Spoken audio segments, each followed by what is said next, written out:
Hi, this is Zibby Owens, and you're listening to Totally Booked with Zibby, formerly Moms Don't Have Time to Read Books. In my daily show, I interview today's latest bestselling, buzziest, or underrated authors and story creators whose work I think is worth your time. As a bookstore owner, publisher, author, and obviously podcaster, I get a comprehensive look at everything that's coming out and spend my time curating the best books so you don't have to. Stay in the know, get insider insights, and connect with guests like I do every single day. For more information, go to zibbymedia.com and follow me on Instagram at Zibby Owens. Jessica N. Turner is the author of I Thought It Would Be Better Than This, Rise from Disappointment, Regain Control, and Rebuild a Life You Love. Jessica N. Turner has spent the last 2 decades as a content creator and tastemaker for busy moms looking for hacks to live life with more intention and less stress. Additionally, Jessica is an award-winning content strategist and marketing professional.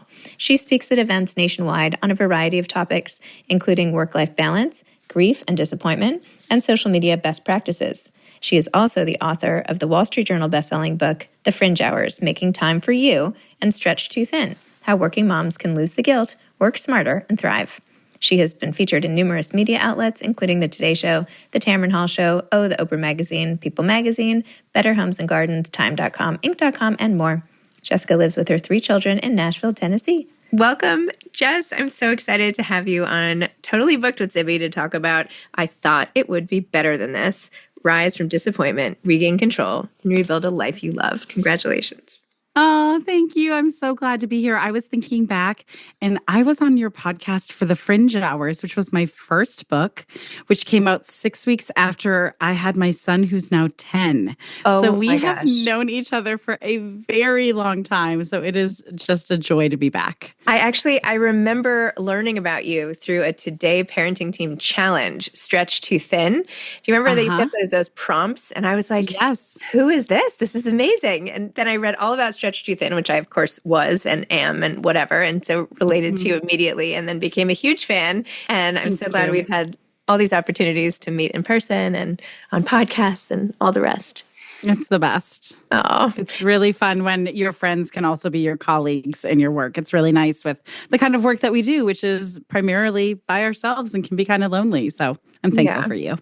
Well, I'm thankful for you, especially because of how open, vulnerable, real, and just amazing you were on the pages of this book, showing us everything you went through.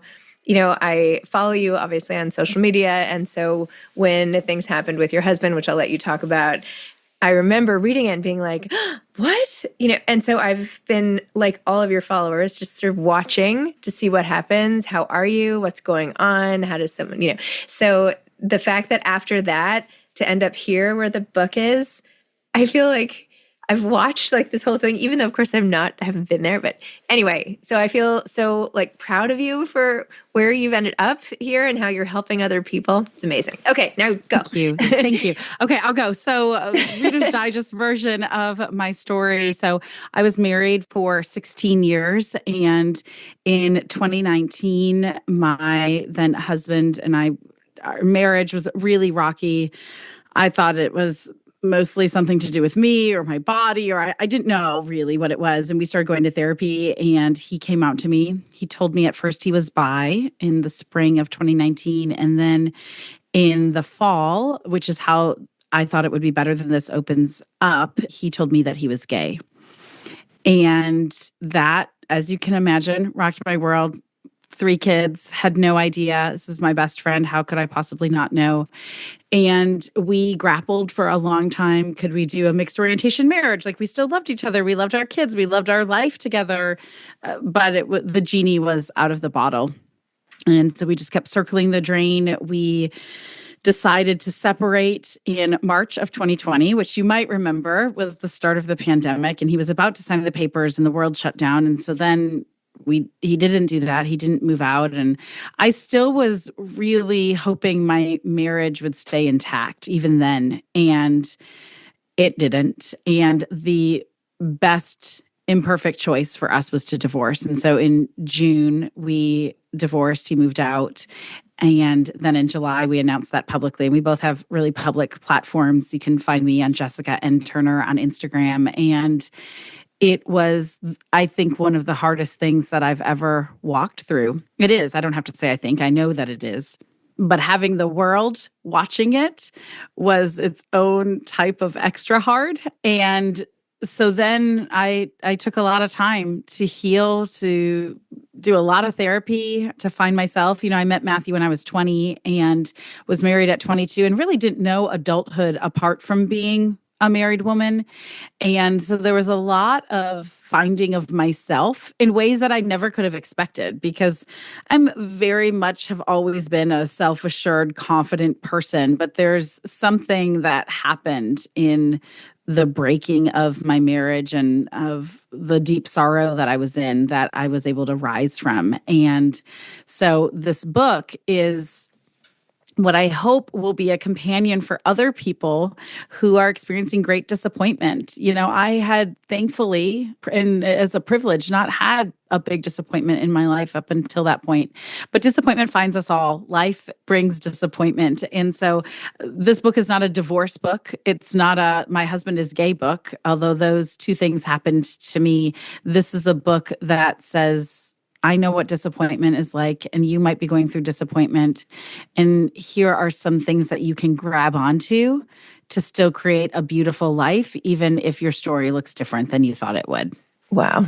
Well, it absolutely does that. And you give the reader just so many tangible, tactical tips, right? Not in a super duper self-helpy way, but in a very gentle way, as if you're saying to somebody you're close to, like, okay, you know what? Here are 5 things that are helping me this week. They might help you, which is the best kind of advice when it's not sort of shoved down your throat type of thing. Yeah, for sure. I think that a great self-help book is a book where you can even grab just 1 or 2 things that improves your life. Like, I don't think any self-help book is perfect where everything is going to apply to your story. But if you can grab even a couple things, I think it's beneficial. And this book, I think, does a really beautiful job of straddling vulnerable stories and really practical self-help tactics that you can grab onto. I'm really proud Mel Robbins endorsed the book, and she said this book will change your life. And I mean, if Mel says it, I feel like it has to be true. And I think it's just because there's so many takeaways that people can apply to their own stories that it really can be transformative. And at different times for different reasons, right? This is something you can come back to. And whatever it is you're going through, it can work. And that's right. Like this week, for instance, reading, I was like, okay, well, this makes me think more about how to optimize my female friendships, which I don't think I have taken care of enough. You have a whole section on that. And I hadn't even been like thinking about it as much until I read it in yours. And I was like, oh, I do need to make this part of my life better. So, and of course, other things. But anyway, I also say, no matter what, somebody can find something in it. You talk so much in the book about the grief that you felt at the loss of your marriage. And you had one quote, grief is too heavy to carry alone, which I just thought was so beautiful. Talk a little bit about the grief that you felt, some of the stories when you were talking about, days when it was too hard to get up, and it was just a friend who called that might have helped, or telling someone like, I need to sit with you through this, or looking back, take us through that time and how you pulled yourself through. Sure. Yeah. So in the beginning in 2019, at the very start of it, we didn't know what we were going to do. And so it felt too heavy and too difficult to share what we were going through with a lot of people. I talk about in the book how as you invite people into your story, you have to be sure that they can carry it and that you're not going to then have the added weight of carrying their sorrow, right? So for instance, in my story, we didn't initially tell our families because we knew our families would be reeling and we would be carrying all of their reaction to it too, which I know for myself, I can't speak for Matthew.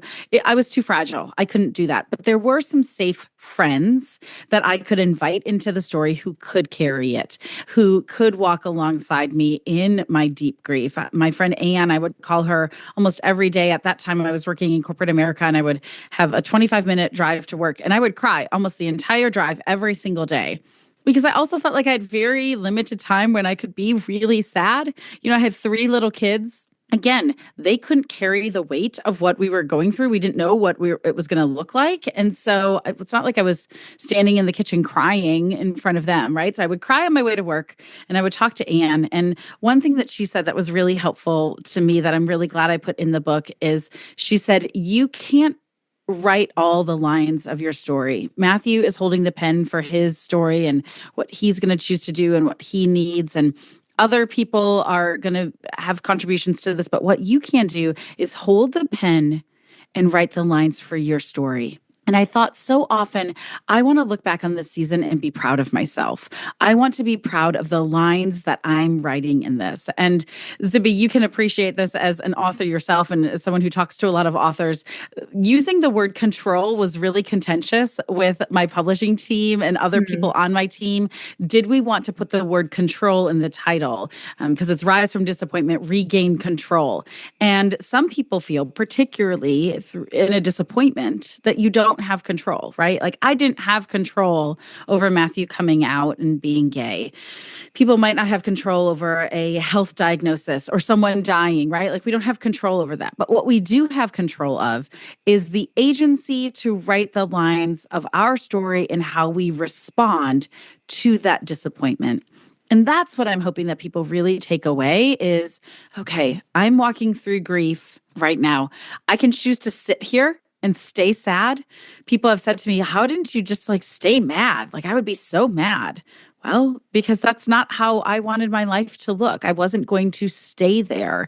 And so I wrote lines that were different than that. And I think that really pulled me through. But it was absolutely the women in my life who were my lifeline during those hard months and years as I was walking through this. And I'll say one more thing.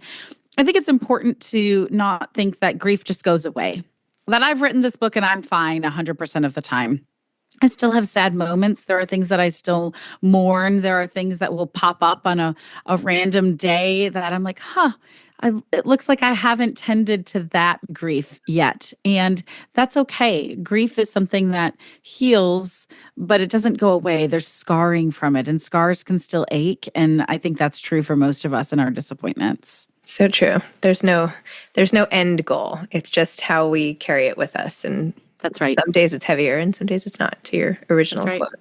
But forever changed. And you also talked about that in the book, how prior to this, you had been kind of lucky. Like the biggest things in your life had not been these earth-shattering, oh, now I get it moments. And that you actually found sort of a silver lining in that, and that you could empathize so much more with what other people were going through. And it just opened up sort of a world of pain, but in a bad way and in a good way. Can you talk a little more about that? Yeah, for sure. I feel so tender now as I walk around in the world because I know that probably every person that I'm interacting with has something. They have a this. And I think I just didn't have a tenderness and an awareness of it like I do now. And now I'm one of those people who I just want to dig in and let's talk about that thing. And how are you doing? And how are you feeling? Or I'm somebody who, will think of somebody who has gone through a loss like years later, knowing that they're still grieving that. It doesn't go away on an anniversary or after you've done the first. And so it's just given me a lot of tenderness. And I think hopefully in talking to me and reading the book that people experience some of that tenderness for their own stories and for other people in their stories, and that it can create a positive ripple effect of empathy. Oh, I just love that. You also wrote about your body image and how one of your first instincts is, I could so relate to, is like, oh, it must be because of how I look, or this part of my body that I'm not happy with, or did I turn him, was it my fault? Like, trying to take responsibility for something that, of course, is not your responsibility. Tell me how you wrestled with that and sort of where you come out with it now, because I love the boudoir photo scene. Oh my gosh, that might have been my favorite in the whole book. Thanks. Yeah, I don't think I ever thought that my body turned Matthew gay, but in my marriage, I thought that my body was why he didn't desire me. And so that created a lot of baggage that I have had to unpack, that actually That was a story I was telling myself. He wasn't telling me that verbally, and him not wanting me was something very different. But I didn't know, right? You sometimes write narratives in your head based on only your past experiences. That is neuroscience. And so one of the things that I've had to go through in my story is learning to love my body again. And I write about in the book how I had seen friends do boudoir shoots over the years, I think because I'm an influencer. And so I like follow a lot of photographers. And I used to be a big scrapbooker. And I don't know, I just like saw different people do these over the years. And I remember at one point in my marriage asking Matthew, hey, is this something you would love? Like if I did this and gave you these photos? And he was like, no, I think it's weird. Well, now I know it's because he was gay, right? But like then I was like, oh, see, like my body is just like not desirable in that way. And so after my divorce, I did a boudoir shoot for myself. I was not dating anyone. I did it solely for myself to see myself as sexy, to see myself as beautiful, to do something very unlike anything I had ever done. And it was so empowering and beautiful and healing for me to do that. And I got those photos back. I wish I could publish them. Like I can't because like Oh, but you probably debated it. No. I have a 16-year-old son, and like it's no one needs their mom doing that. They're very tasteful, but they're beautiful. And I saw myself as beautiful and desirable in a way that I don't know that I had ever seen prior. And it was radically transformative for me. It was a really powerful experience for me. And I don't think that if your disappointment is divorce, that automatically you have body image issues to work through. I'm not saying that in the book, but I do think that a lot of us, particularly in like the late 30s to 50s demographic, with the way we were raised and the media we've consumed, we do carry some body image stuff. And as I think about becoming whole and being able to move through spaces wholly myself, embracing who I am physically needed to be part of the conversation and part of this book. Wow. I just love that. And I love the self-acceptance on every front. You tell a story later on when you started dating again and you were with this one guy and something happened and you said, I love myself more than you and you can't talk to me this way. And that he was like impressed by that and was like, I need to go do some work on myself, which is like, wow, that's a dream scenario. Like what, you couldn't have a better response to that. But I was like, good for her. I mean, that is a lot to own and say, and something that everybody should be thinking. Like that should be the baseline. Like you should treat me as well as, you know, just the lowest baseline. Right. It really, I will never forget that day. And I will never forget how it felt when he was yelling at me in a manner he had never spoken to me in that way before. And I very calmly said, I love myself more than I love you, and I will not be talked to that way. And that night he came over and apologized. And shortly after we broke up, and that's when he said, you know, I've been thinking about that thing you said, and I need to work on myself. I should not be in a relationship. And so while at the time it didn't seem like a dream scenario because I really liked this man, I thought I loved him. I did love him as much as one can after a few months, but it was a catalyst for even more work on myself. But I remember saying that and being like, heck yeah, Jess, look how far you've come. Because I don't think Jessica in her marriage would have said that. I think I would have wanted to keep the peace. I would have, rather walked on eggshells than rocked the boat. But I was like, I'm not doing this. This is not the way things are going to be. And I'm still proud of myself. It's really cool. In the book, actually, I talk about going to this place called Onsite, which is a therapeutic program. They have one outside of Nashville, one in California. And they say that 6 days at onsite is the equivalent of 8 months of therapy. And for me, that was really true. And it was so transformative that I wanted to create something with onsite for readers of the book. And so everyone who reads the book gets a free 5-day course on disappointment that I filmed with the clinical director of onsite. So it's just an awesome additional gift for readers. But the clinical director said that when she read that part, she was on a plane and she was like, heck yeah. And so that just made me feel like, yes, see, like this was such a great demonstration of growth for me. And we all need to be our own advocates. So I was proud of myself in that moment. And that is so smart of you to partner with them, because I was thinking, oh, what is this on site? Like, this does sound interesting. I wish I had 6 days to work on myself and whatever. So. Listen, I don't think any of us has 6 days, but it was so transformative. I'm so glad that I made that happen. Oh, that's just amazing. There's so many scenes that are relatable. One of which is that in the beginning, you go around and you're talking to people and about your situation, but also realizing that people are disappointed with so many things about their own lives. And it doesn't have to be a trauma. It could just be, I wish my life had played out a little bit differently. And I think, now to your point of demographics, like you reach a certain age, and it's not to say we can't reinvent. I mean, every day is a new opportunity, but there are things you realize you're not going to do. Like maybe I'm not going to go to India or whatever it is that was on your bucket list. Yeah. And what do we do with that information and yet still wake up every day hopeful? Like how do you, and I know, yes, they can read your book and take those steps. And that's like the point of the book. But were you surprised by how many people felt disappointed in their lives, or that they were willing to share that maybe deep down secret that they don't like to admit? So I've been writing this book for 2 years, and then it's now been a year since I wrote it. So it's been 3 years of having conversations around the phrase, I thought it would be better than this. And I think the reason why the title resonates so much is because we all have a this, every one of us.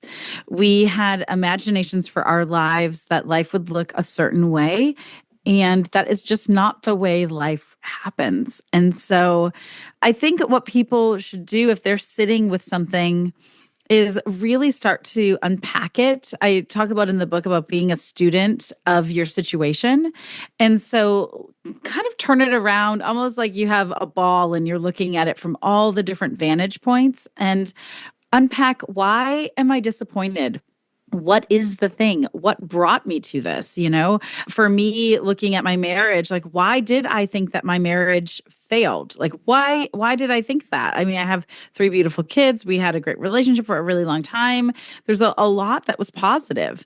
Well, I thought it failed because of the religious tradition that I was raised in, the way I saw family played out in my childhood, and what I thought I was supposed to be. Like, there were some really deep-rooted things. And so I think if we first are curious about why we're here, that can help give us direction for where to go next. It might not be that you go to India, but it might be that you decide to learn about India, that you find an Indian community in your city, and you do other things that tap that interest, if that's the thing that you feel you're disappointed about. But I was really thoughtful in how can I make sure that this book is serving a broad range of people. And so we did focus groups after the book was written, where we had people read the first 6 or so chapters of the book to make sure that they found themselves in the pages of the book, that they could grab onto the exercises, that it made sense to them, that it was interesting, that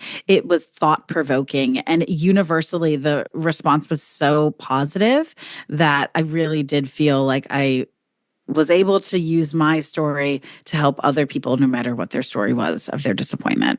Wait, go back to organizing focus groups around chapters of a book.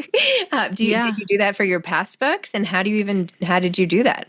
I did not do it for my past books, but my first 2 books, The Fringe Hours and Stretched Too Thin, I did do surveys for research prior to writing the book where I got people's perspectives. So I was talking with another fellow author. Her name's Lisa Turkhurst. She's a prolific writer. I think every one of her books has been on the New York Times. And something that she does for every one of her books is conduct focus groups to make make sure that the content resonates with people.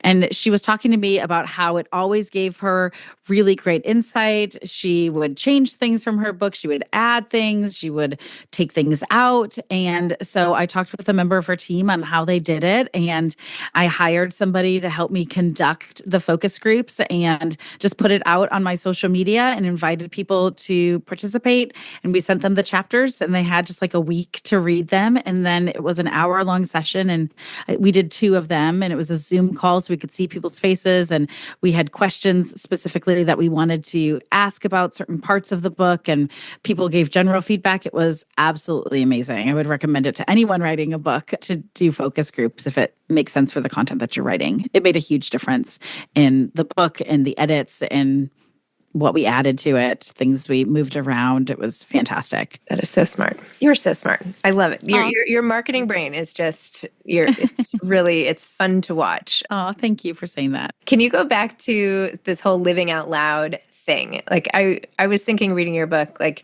gosh, I was not on social media when I got divorced. And I don't know how I would have ever handled that when so much was changing all the time. And yet now I feel like part of connecting with your audience is sort of keeping everybody up to date on your emotional state in some way, shape, or form in your life.